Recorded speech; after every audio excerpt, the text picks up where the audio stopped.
Director General, Defense Space Agency. We also extend a warm and hearty welcome to Mr. Mahavir Singhvi, IFS, Joint Secretary, New Emerging and Strategic Technologies. A very warm and hearty welcome to Dr. Subba Rao, President, SIA India. Also joining us on stage this morning is Shri Anil Prakash, Director General, SIA India. A warm and hearty welcome to all the esteemed dignitaries who have joined us on the days. May I first request Dr. Subba Rao to kindly do us the honors of presenting a bouquet and a shawl to the honored dignitaries, and please welcome them. Our warmest welcome to Dr. Ajay Kumar, former Secretary, Ministry of Defence. It's an honor to have you here with us, sir, and a very warm welcome to you.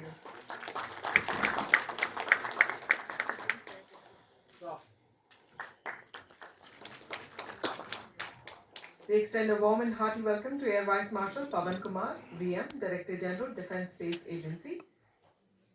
It's an honor and a privilege to welcome you here in our midst, sir.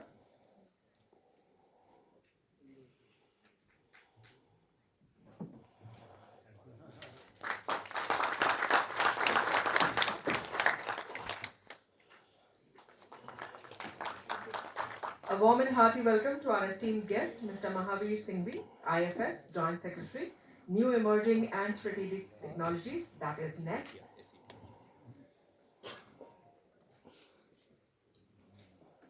A very warm welcome to our honored guest, Subba Rao, to kindly give his opening remarks.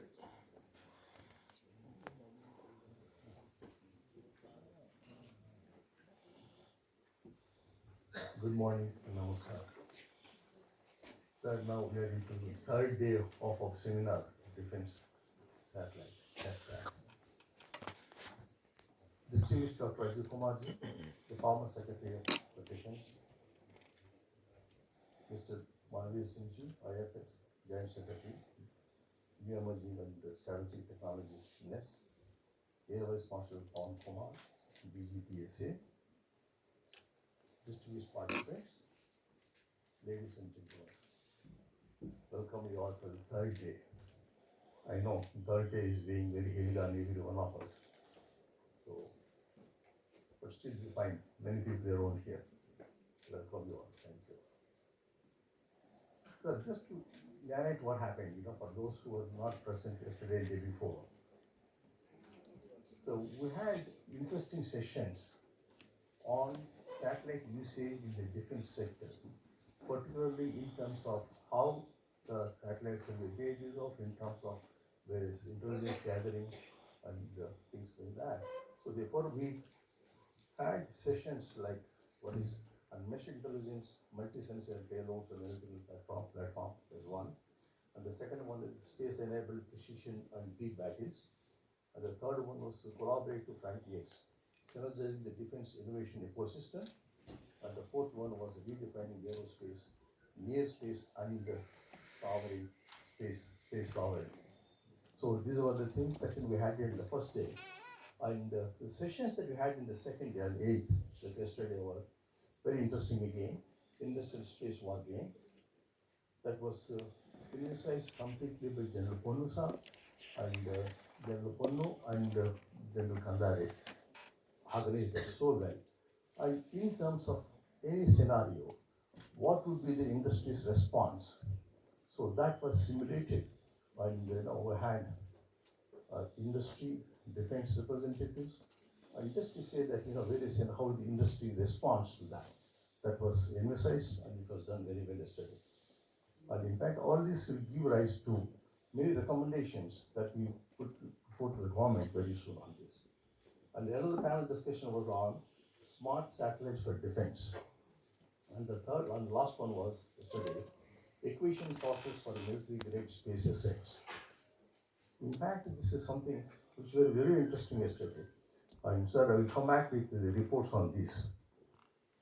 And today, this is an inaugural session. We are going to deal with space warfare, that's the space deterrence and space domination. And the second one is going to be communication strategies for modern military operations. and the contested and EW environment. The third one is going to be managing space control on Mosaic C2, enabled by effective ground infrastructure. And the fourth one is going to be on the catalyzing the national industrial capabilities for space and defense. So that way we try to cover as many as possible during these last 3 days. And I'm sure everybody not only assimilating the discussions, but something action coming out of that will be presented very soon, sir. Thank you very much. Welcome you all again. Kindly address the August gathering. Please welcome with an applause.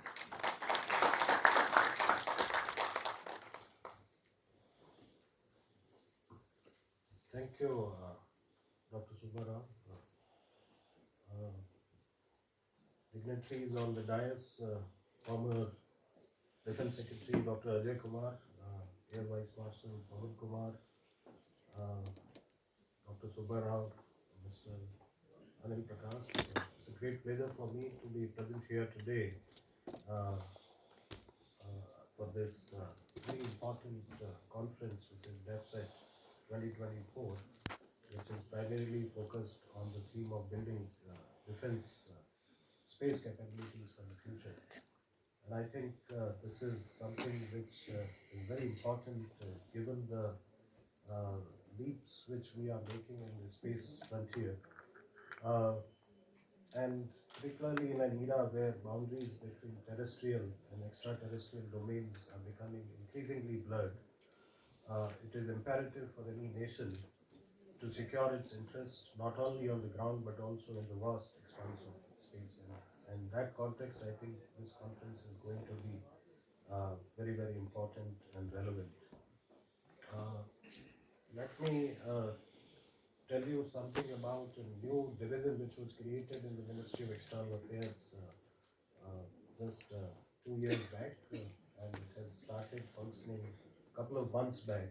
It's called New Emerging and Strategic Technologies Division. Many of you may not be aware of this because it's a new creation in MEA. And the purpose of this division was to see that we strengthen our role as a determinant player, particularly in the technological field. And we are engaged in a host of technology diplomacy, tech diplomacy as it is called. We are also engaged in the tech governance issues at international level, particularly with many aspects of, if you look at artificial intelligence, it's being discussed everywhere now. So we are also involved in that to some extent. So this is a division which has been created primarily to facilitate our international cooperation in various new emerging and strategic technology areas, including artificial intelligence, quantum, space, green hydrogen, defense technologies, and so on. So we have been working, and one of the initiatives perhaps you all must be familiar with is which we had. In fact, it was steered by National Security Council Secretariat, but we have also been providing our inputs into that, and that's ISET, and I'm sure you all must be familiar with that. I have been approached some time back by Mr. Anil Prakash, and he told me about the activities which the Space Association of India is doing, and in that context, I thought it would be appropriate for all of us to engage with this and to see that we all, especially our missions, get idea of where we are, what are we doing, and what are our capabilities. So, in that context, we have, in fact, you must be. I'm not sure whether you are aware or not that, but many of our missions are connected and watching this conference. So this is something which we have done, and I'm sure this will go a long way in especially creating capability in our missions officials to actually about the capabilities which we have, so that they can engage with their foreign interlocutors from time to time with this. So, in fact, in the last decade, as you all know, India has taken significant strides in the development of the space sector. This has been further strengthened by space policy, which was launched in 2023, and which outlines the government's vision for the Indian space sector in the coming years. And the policy has taken a more liberal approach and has opened up the sectors to increase participation from non-government entities, private sector through the space economy value chain. And it has also defined the role of various stakeholders, including InSpace, ISRO, NSIL, and DOS.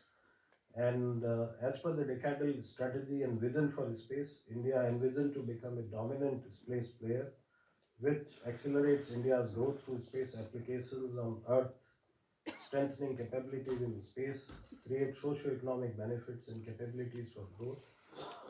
In addition, in the interim budget, which was just recently was presented, the government has announced additional boost to the development of the space sector. On the back of our efforts, an investment of US dollar 22 billion is envisaged in the next 10 years. And in addition, India's space sector is expected to reach the size of US dollar 44 billion, contributing to about 8 to 10% of the global space economy by 2020-23, along with the export share of US dollar 11 billion in the next 10 years.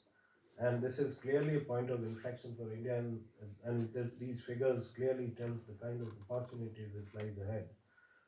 So, in addition to a forward-looking space policy, India has also pioneered many multilateral and bilateral engagement that can go a long way in building our defense space capabilities for the future. And some of these initiatives, one I just mentioned is US-India initiative on critical and emerging technology, which apart from focusing on strengthening the bilateral commercial space partnership, also lays stress on skilling and STEM talent exchange. Comprehensive strategic partnerships we also have with many other countries, including Japan, Australia, France, among others, and where defense and space forms a very important component of our partnership.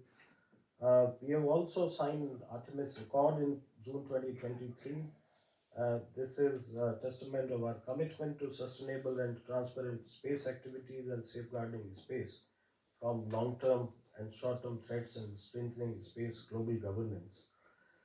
So there are many efforts which are being taken, and building space capabilities for the future also requires basically has two aspects: securing space during times of war and protecting space capabilities, which will become more vulnerable in the times to come.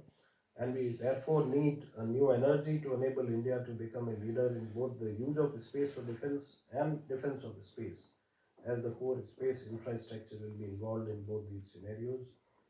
Uh, Globally, as you know, space technologies are developing at an exponential rate, revolutionizing military affairs with breakthroughs in directed energy weapons, hypersonic glide vehicles, reusable launch vehicles, in-orbit refueling and maintenance, and co-orbital applications, IoT constellations in low Earth orbit, quantum communications, and so on. With all these developments, the challenges of the industry particularly has also increased, and those are particularly related to technology transfers and export control, licensing, data localization policies, trade disputes, tariffs, so and so on. And I think our success would depend on how well we are able to provide solutions to these challenges. Building defense space capabilities for the future would also necessitate significant financial outlays, research and development, and sophisticated skills to close capability gaps. So I think this is imperative that both public and private sector come together and invest in research, development, and innovation to fortify our defense space capabilities. And this would involve the creation of resilient satellite systems, securing communication networks, and cutting-edge technologies to counter emerging threats.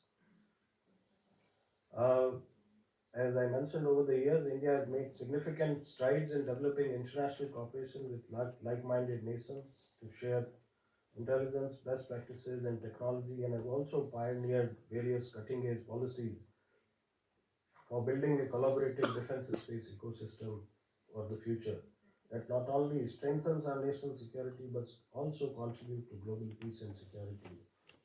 And I think it is now for the industry to further deepen and leverage our existing ties, collaborations, and policies. At the Ministry of External Affairs, I can tell you that we'll be very happy to assist all the stakeholders in all possible way in strengthening and building a collaborative defense space ecosystem for the future. Thank you very much for inviting me here.